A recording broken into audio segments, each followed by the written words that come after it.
যশোরের কেশবপুরে নিজের ছোট ছেলে মোহাম্মদ আব্দুর রহিমের ছুরিকাঘাতে পিতা মোহাম্মদ বাবর আলী খাঁ আহত হয়েছেন বলে তিনি অভিযোগ করেন। আমার বউ এবং ছেলে, ছোট ছেলে থেকে ষড়যন্ত্র করে আমার মারার প্ল্যান করে এবং আমি এখানে ওখানে থাকি। তারপরেও ছেলে বাসায় এসে আমার কাছে রাতে শুতে চায়, খুব আদর করে। আমার মনে সন্দেহ জাগে, তারপরও কয় না আব্বু তোমার কাছে ঘুমাবো। আমি বলি না, ঘুমায় না, আমার শরীরটা ভালো না। এর আগে আমার সাপে কামড়াইছিল, তারপরে বাবা আমার সাপে কামড়াইছে, আমি শোবো না, আমি একটু শান্তিতে ওই পাশের রুমে শুই।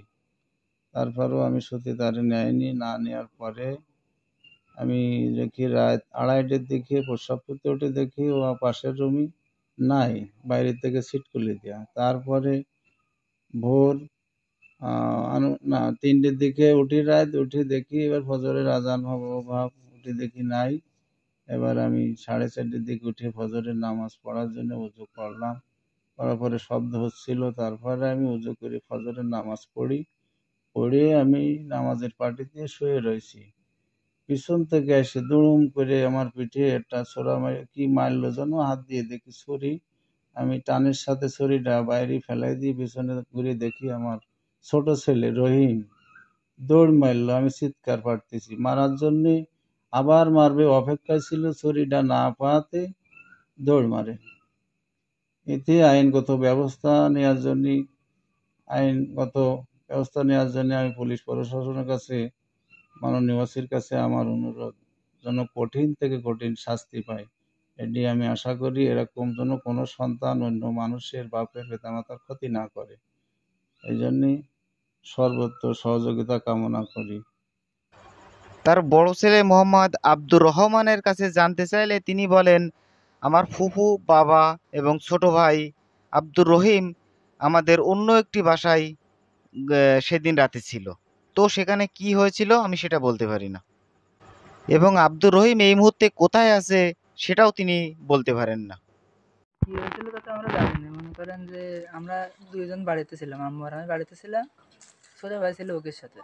ওদের এখন সাথে বলতে আব্বু আর ফুপুর সাথে ছিল ওই বাড়িতে, কোথায়? চিংড়ি বাড়িতে। হ্যাঁ। এখন ওরা ওই জায়গায় কি করেছে না করেছে তা আমরা জানি না।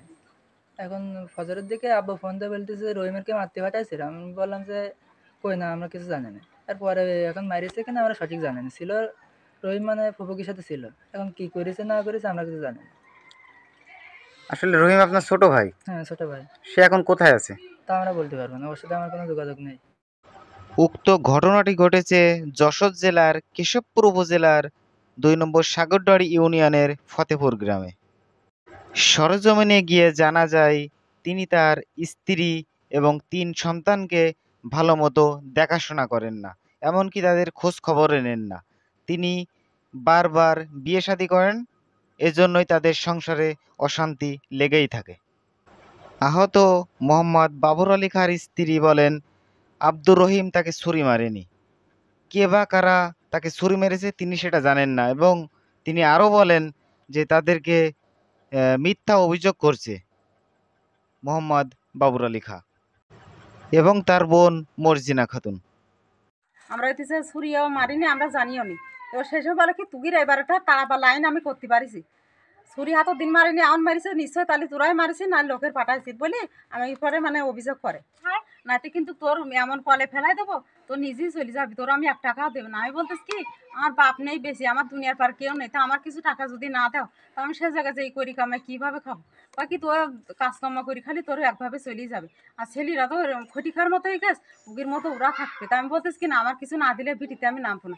এবার বলতেস কি তুই নাম্বার দিশি পাবেননি, তোর এরম কাজ করিয়ে দেবেন। তাই এই কাজ করিয়ে ধরেন। কি কাজ করেছে? কি ওই ওই ছুরি মারার মানে ওই দুজন মারিছে, মানে আমার ছেলের পরে আমাদের পরে অভিযোগ দেশ, মামলা আমাদের পরে দেশ। এবার যাতে আমি টাকা পয়সা কিছু না চাই আর ভালোভাবে যেন চলিয়েও যায়। গ্রামবাসীরা তো সব মরিনি, ও কিভাবে আমার এতকাল নিয়ে বেড়াইছে আর এখনো নিয়ে বেড়াইতেছে। বিয়ে কয়টা করিছে, মেয়ে বিয়েতে মেয়ে শাশুড়ির সাথে পর্যন্ত ভালোবাসা করিস।